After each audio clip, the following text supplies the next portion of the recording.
นี่เลขมันโมแมนของกูเด้อวะนี่ทอดผ้าจ้าออกถอยหลังปรับลงมอนั่นมอผู้ถือเงินนั่นเบิ่งยันยามันบ่แบนมันบ่ถือของเจ้าบ่เอาออกมามึงระวังเลยวะกูสิไล่พันมึงเนี่ยจะส่งนี่รถมึงนี่เงินกีบตัวนี้กับรถมึงนี่ก็เงินกีบกูยังรุดรถมึงอยู่ดอกวะกูจะเอามึงเลยกลางทงนี่รู้แล้ววะ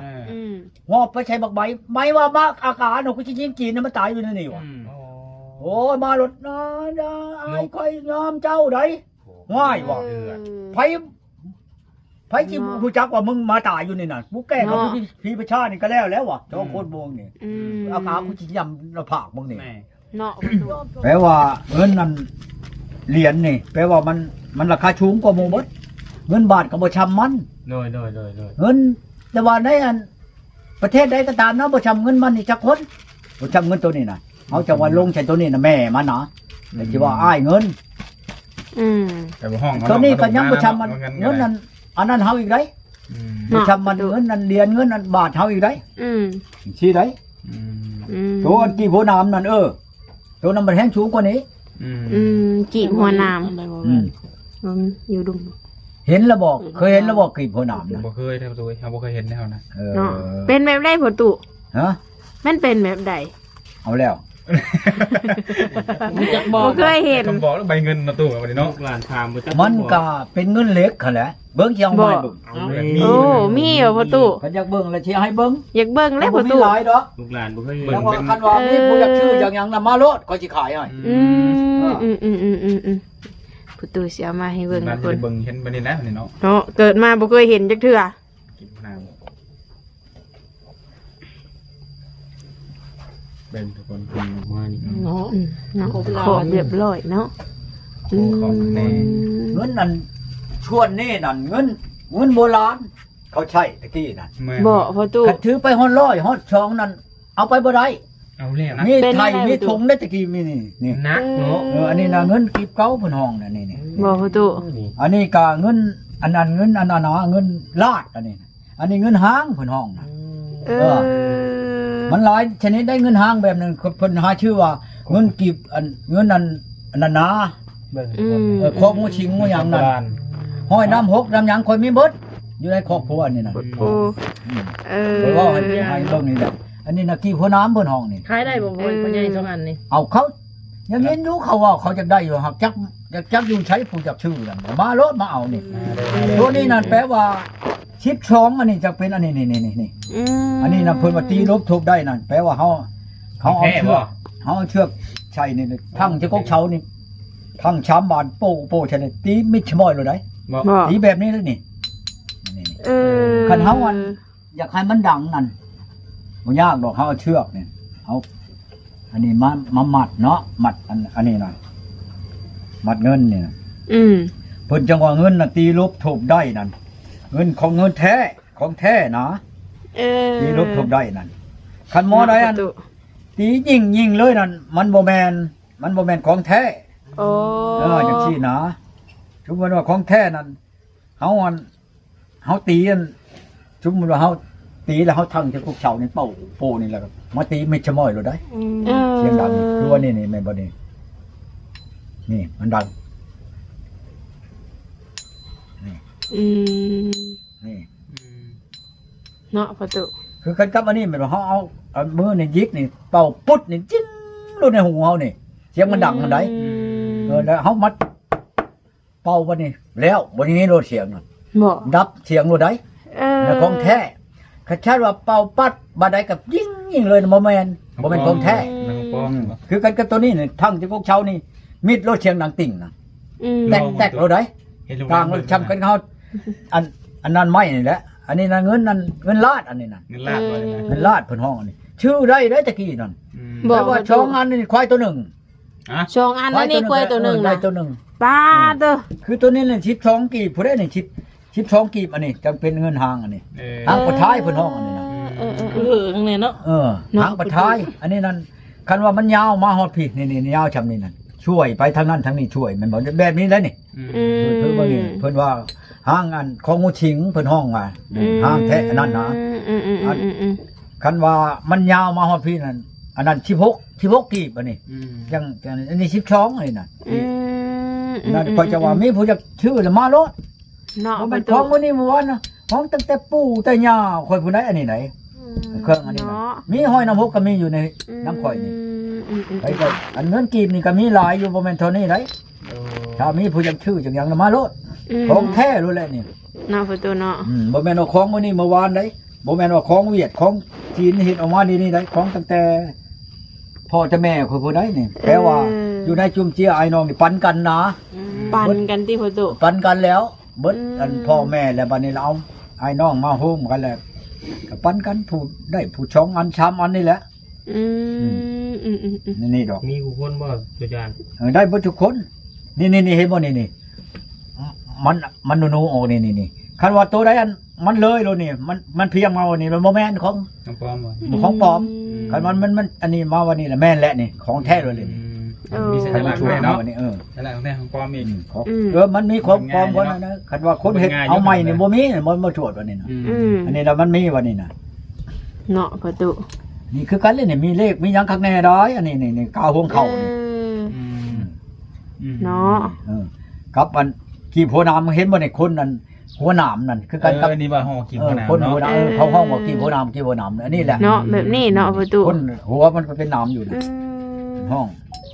หาเห็นได้ประตู ถ้ามีผู้จักชื่อจักดังน่ะมาโลดค่อยขายอยู่เอากีบวางหันพวกจีนมาชื่อน่ะกีบนึงนั่น 3,000เนี่ย 3,000 บาทได้ แต่มัน กีบนึง 3,000อันนี้น่ะ อืม ก็ช่างเป็น โอ้ เงิน เป็นราคาเนาะประตูเนาะ คันเป็นเงิน กีบหนึ่ นั่ ง น 3,000 เฮานี่นั่นก็ตกอยู่ใน2ล้านตกกีบนึง2ล้านเลยแหละเนี่ย อืม ค่อยจนไปขายจีนน่ะมาชื่ออยู่ในทางตัวนี้เด้มาในครับนะค่อยบัดจักค่อยไปยังก่อมื้อนั้นน่ะมันว่ามีบ่เงินมันเอาออกมาลดในถุงมันน่ะคันขัวค่อยบ่เก่งนั่นมันเอาไปซื้อมื้อนั้นน่ะจีนนั่นขนาดใด เนาะ ประตู บ้านนี้ล่ะออกแต่เฮือนไปแล้วค่อยก็เอาเจียมาก็จดเอาเลขมันบ่นี่เลขมันก็มีคือกันนี่จดแล้วเขาก็ อืม เจียเขาก็ยัดใส่ถุงค่อยเนาะฮอดเขาก็ใช้ถุงยางดอกอันเงินกีบเก่านี่ก็ใช้ถุงยางเอาออกมาเด้ค่อยว่า อืม มันเปลี่ยนปรับลนผลใจอันนั้นผลใจดินชายนี่มันอยากให้มันคันมันโมแมนของแท้มันก็ออกสีท้องมันนั่นบอก แม่น อันนี้มันขาวอยู่คือเก่าเด้บัดนี้ อืม มาแล้วโอ้ยมันว่าอันมันโมแมนของแท้มันว่าเจ้านี่มันอยากของปลอมมันว่าเบิ่งค่อยว่ามาเบิ่งเลขนี่เลขมันโมแมนของกูเด้อว่ะนี่ทอดผ้าจ้าออกถอยหลังปรับลงมอนั่นน่ะ มอผู้ถือเงินนั่นเบิ่งยานมันบ่แบนมันบ่ถือของเจ้าบ่เอาออกมามึงระวังเลยว่ะกูสิไล่พันมึงจะส่งนี่รถมึงนี่เงินกีบตัวนี้กับรถมึงนี่ก็เงินกีบกูยังรถมึงอยู่ดอกว่ะกูสิเอามึงเลยกลางทุ่งนี่รู้แล้วว่ะ อืม หอบไปใช้บักใบไม้ว่ามากอาการกูสิยิงจีนมันตายอยู่ในนี่ว่ะโอ้ยมารถนะไอ้ค่อยยอมเจ้าได้ง่ายว่ะไผที่ผู้จักว่ามึงมาตายอยู่นี่น่ะกูแก้เขาพี่ประชานี่ก็แล้วว่ะเจ้าโคตรโมงนี่ อืม อาการกูสิยำหน้าผากมึงนี่ เนาะประตู ยอมชงได้มื้อนั้นได้ โดย คันว่าอ่อนๆน่ะเอาโกยมันก็เอาไปเลยแล้ว ไปเลยเนาะ เอาโกยคนประจดเมียนบัดนี้จังว่ามีผู้มาชื่อนี่ข่อยจดออกเมียนเบิดนี่ เออ จังข่อยจังเอาให้เบิ่งนั่นได้ เนาะประตู มันผิดแล้วก็บ่ได้ย้ายออกจากหัวนี่ดอกเมียนผู้นี้นี่รู้แล้ว แล้วตัวเนาะ เอาแล้ว สิมาให้ดูหมอนี่บ่ได้แล้วตัวเนาะ บ่มาเลี้ยล้นก็อย่าดอกกับข่อยนั่น เนาะ เลย คันผู้บ่มีปัญญาน่ะไปให้มึงเชียร์ซื่อๆได้มื้อนั้นได้ แม่นประตู ข่อยประจดเอาเลขมันโจ จำไปให้เขาอีก มันเลขมันบ่คือกันได้บัดนี้ แม่นแหละ แต่ละเงินน่ะโยเพิ่นก็ไปเพิ่นก็เปลี่ยนปรับใช้ทงเพิ่นเห็นแล้วเปลี่ยนข่อยก็เฉยอยู่แล้วเพิ่นก็ทนจะเห็นแล้วมัน เบิ่งดิสิมาเมื่อใด เอา ดิ อันน้ำอันพี่จังน้ำชุ่มน้ำหยังมาล้างบัดนี้ อืม บ่แม่นของพอและบ่แม่นเบิ่งว่ามันบ่แม่นของข่อยว่านี่เลขของข่อยนี่เลขเงินจะเอาไปนี่ก็ถอดผ้าจากเอาเลยเอาออกมาว่ะเอาออกมาให้เดี๋ยวนี้คันสิให้คันบ่ให้ละระวังโลดว่ะเพิ่นมีบ่ใหม่มันยังลุงอ้อยบักอันนี้เอาเงินกูไปเลยนี่บ่เอาแล้วหมอนำเอามาเอาปืนมาน่ะกูสิยิงหัวมันโอ้ยอมพ่อยอมยกออกมาจะชง ย่านตายไปบ่โทเนาะ ยกออกมาจะชงนี่ ว่ามันของแท้เด้ อืม เท่าไรพ่อนี่5,000รู้แล้วนี่ก็5,000 บาท อืม โอ้เอาบ่ได้ดอก2,000เลยนะลูกเอาบ่2,000บ่ขาย อืม หึ อืม เท่าไรพ่อสิขายนั่น4,000โอ้4,000ก็เอาบ่ได้ลุดลงมาฮอด 3,000เลยจุกเงินบ่ได้โลดบ่นี่ อืม ไม่โลดบ่นี่แหละอีพ่อมึงเด้อบ่บักจีนเลยบ่ เออ อีพ่อมึงแหละนี่พ่อจีนเลยบ่นี่นะ เออ จาน เนาะ ดูจานได้ยินบอกข่าวเลย ในใดเนาะ เขาชิมามีเท่าแก่จีนชิมาซื้อสาวลาวเด้200 ล้าน ชื่อกระขายผู้ใดมีลูก เนาะ เขา ประ จะ ตู 800 ล้านก็บ่ขาย เนาะ ไปฮอดแล้วมันชื่อ200 ล้านน่ะมันไปขายฮอด500 ล้านพุ่น แต่ว่ามันไปชื่อไปยังอะนะสิถามเจ้าว่าชื่อเขาสิชื่อไปยังอะนะดูจา เอา น ชื่อไปขาย ไปขายต่อ เอาแล้ว คือกันกับมันชื่อมันบ่แม่นมันสิไปเมียนในทงมาได้เงินอันกี่เก่ามันไปขายได้นี่ ขายต่อ มันชื่อชามนี่บางทีมันได้ฮอด5,000พุ่นไปสิจับ อืม คือกันกับมันมาเฮ็ดอยู่แถวใต้นี่ อยู่เชกองนี่ มันว่าหวานคันดินนั่นชนกระเพาะกระเพมันดูดเอาโลด อืม ดูดแล้วไปชนนี่หายมันบ่มันว่ารัฐบาลนั่นลาวขายให้มันนั่นแหละ เอ เห็นบ่นี่ แล้วเนาะเป็นจังบ่ เอา ได้ อ้ายข่อยนี่นะเนี่ยเป็นเจ้าแขวงอยู่เชกองนี่ อืม แลนพี่นางข่อยโทษชาดินนี่ก็ยังหับกันอยู่กับข่อยเนี่ยเมียเจ้าแขวงนั่นเพราะว่าเราตายแล้วนี่ อืม ข่อยสิอำไปสั่งข่อยโตเจ้าแขวงนี่โทรมาอันโทรข่อยลงไปนี่พี่กายข่อยเอาเงินนำมันเจ้าแขวงนั้นมาแต่งเมียข่อยบ้านกังนี่200,000 บาท อืม เอาสิว่าเอานั่นไปสั่ง อืม เห็นบอกเขาถือค้อนถึงมีดที่ใส่กันนั่นกับจีนนี่ อืม จีนว่ามันชื่อแล้วนั่นโอ้ยมาไผจะขายก็ขายรถนั่นขายลูกกัน200 ล้านใช่บ่ 200 ล้านเลยดูจาน ขายรถผู้ใดก็ดีเออ โหว่ะ แต่ว่าผู้ใดบ่ทันเอาผัวนั่นถ้าเอาอันจีนเด้อมันสิมาอันแต่งเอาอัน200 ล้านขายรถมีลูกยิงหลานชาวไผก็ขายรถเด้อ เนาะประ มัน ตู สิชื่อเอารถคอยเชื่อบ่มีเงินฮอดเพราะฮอด5 ล้านเดี๋ยวนี้ไผเอาก็เอามีแต่หน้าคอยแล้วคันเอามากับมาเฮ็ดกินยาคอยนี่ อืม ไปโลดประเทศจีนบ่เคยเห็นน่ะ เห็นบ่มันเฮ็ดกัน เห็นอยู่ มันตีนั่นสิเว้าไปสั่ง บ่จักช็อต มันมันอ ช็ อ อก ตก็ มา มี มันข่าวนั่นเรียก อืม ไปหลักที่น้อยน่ะมีแพรมุนแม่นบ่อัดปากปับปากก็บ่เป็นแก้ขึ้นรถไปเลย อืม อืม ไปเว้านั่นไปสั่งหีบรถ เนาะประตู ไผอยากได้ อีก ก็ ย่า เอา เนาะดูจานเนาะ ลูกไผหลานไผกันอยากได้เงินหลายละขายเด้อขายให้จีนเด้อ อ่า จะฆ่ากันยามันดอกขายโลด ได้เงินเลยดิ ได้เงินแล้วแม่ได้เงินแล้ว แม่ได้เงินเลย พ่อกับแม่ชุดทางชื่อกิน อืม ลูกผู้อยู่อันประเทศจีนอยากตายแล้ว เอาเนาะ เอ้า ดูจานทางนี้นี่เท่าแก่จีนจะได้200 ล้าน เดี๋ยวสิถามแต่ต้นไหนมัน คนเราบอก ถามพ่อดอกเพชรเชิญพ่อดอกเพชรถาม อืม สิถามแต่ต้นเป็นจะใดมาจะได้ที่ไปที่มาจังหวัดจากมาใด ขายให้เราโลด ผู้นี่นั่น โห จักหน่อยกับรัฐบาลลาวนี่สิผู้นี่นั่น มึงอยากมาชื่อลูกเล่านะเราเว้าน่ะเราบ่ขาย ก็เดียวว่าเรานั่น ขาย เป็นผู้ติดตามมันหาคน จักคนมาแต่ใส่แล้วมาจอดรถไว้ตัวหน้าเฮือนนะรถจ้าง3ล้อมา จะคนอะไรนะ 2 คนจีนน่ะผู้เดียวจ้าง3ล้อไปแต่ซิโนพี่ ไป500,000มา500,000 ไปบ้านเลยนั่นนะ พูดทางในชิปพุ่น อืม ไปแล้วอยากซื้อลูกเรา200 ล้าน แล้วเรามีใครบอก บ่ขาย อืม ป๋าติดตัว เท่าเติบระเบาหรือว่าซ้ำเดิมแล้ว 30นี่แหละจีนน่ะ กันอัน แน่ระวังผู้มีลูกยิงหลานชาวไปเที่ยวอยู่หันอยู่นี่ผู้เดียวนั่น บ่ได้เด้ มัน เนาะ มียาฉลบเด้ เอาแล้ว มันใช้แพร่มุนแมันบ่ เนาะ มัน ประ ปรับ ตู รถไปผู้เดียวเนี่ยปรับ เออ มันก็เอาขึ้น มันไปชนคนแมันบ่ มันชนรถมันก็กอดชนมันทางกลาง เอาไปโลก คอยเห็นโนอนในอันนี้นะในอันเขาลงนี่ลกอันนี้ว่านั่นเป็น ไปแล้วระวัง ใส่น้อง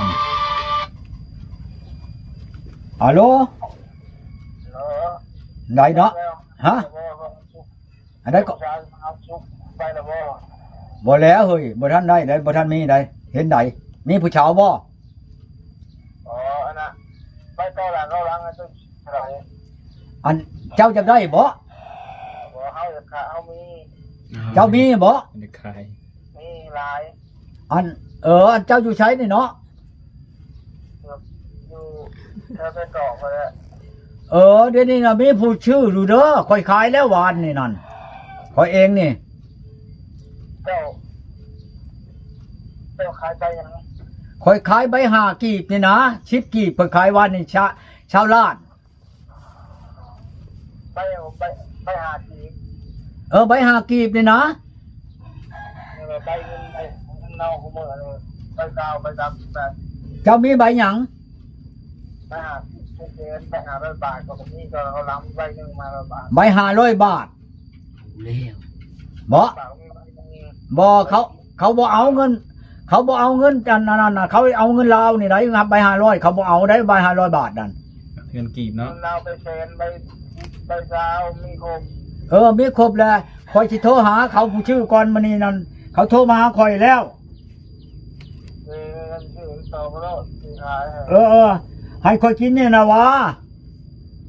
ได้แล้ว อันเจ้าหูจักแล้วว่าคอยนี่นั่น โอ้ไปชิมไปเช้าเลย คันว่าอันนั้นคอยสิโทรหาเราก่อนเราผู้จักชื่อนั่นและคอยสิโทรให้เรามามื้อนี้กันเจ้าสิตัวคอยได้แล้วเขามาเขาเชียร์ค่าน้ำมันลดน้ำมันหยังแล้วเขาสิให้คอยนี่เจ้ามาหาคอยก่อนได้บ่มื้อนี้ ไปบ่ได้ตอนหน้าวิ่ง แน่อันนั้นติมันสิตัวเขา มันคำมาบดเอาชื่อได้เงิน มาบัดบ่เห็นเงินนำเจ้านี่มันสิตัวเขาได้เขาสิให้คอยนี่ได้ต้องเจ้าอันนั้นมีเงินใบหยังแล้วเอามาให้คอยนี่เบิ่งเก็บแล้วคอยถ่ายรูปเอาให้แล้วเอามือเอาหยังเอาให้แล้วเจ้าเมื่อลูกวันนี้เมื่อฮะ แล้วก็ไปเซ็นว่าพิษ ใบแชนมาชิก็เอานำใบหยังก็เอานะเดี๋ยวนี้นั่น เขาเป็นเงินกีบเนาะ บ่แต่เงินกีบเฮานี่เงินต่างประเทศแล้วเขาบ่เอา ในนี้สี่ห้อยแล้วมีเจ้าที่ขับส่งมีลายอยู่ก่อนอย่าไปเลย โอ้ยดีแล้วคันมีนั่นคอยสิโทรเอาเขามานี่นั่นคอยโทรแต่มันหักมันบ่ทันหับเบอร์คอยน่ะอันเดียวนี่น่ะเขาบ่ทันหับผู้ชื่อนั่นอยู่ปากเชเราสิขึ้นมาหาคอยอยู่เราอยากเอาเงินนั่นดอนนั่นเงินเหรียญฮะ เจ้าบอกไว้บ่เจ้าบอกซื้อเอาไว้บ่ บ่คอยบ่ชื่อได้คอยบ่แม่นคอยหนักขาชื่อขายเอาเงินวันนั้นบ่คันมีแล้วเอามาแล้วคอยสิออกขายเดี๋ยวนี้คอยสิโทรหาเราก่อนผู้เราต้องการชื่อนั่น บัดนี้อย่าไปไปบ่เอาแพงเนาะเจ้าบ่ขายเจ้าน่ะ โยบ่แพงก็คอยบ่กล้าเอาได้คอยนี่ ที่ชื่อเป็นอย่างที่ จักสิชื่อไปหยังกันว่าชื่ออันปลายังว่าพอได้มาต้มกินหมูขายต่อบ่ได้แต่ต้มกินคันเงินนี่มันต้มบ่ได้เด้ขายบ่ขายแพงช้ำคันว่าชิปอันใบหนึงอันสมมุติว่าใบ5นี่ขายชิปซะแม่นบ่ใบ5เลยขาย1,000 วันนั้นตัวนี้ เขาสิเอาอยู่ซำนั้นน่ะใบชิปนั่นเช่า 2,000บ่ก็สิเอาแนวนั้นน่ะคันว่าให้ชื่ออันคือเขาชื่อน่ะค่อยบ่เอาแท้ๆแต่ล้านหนึงเขายังบ่เอาบ่ว่าสิ10ล้านน่ะ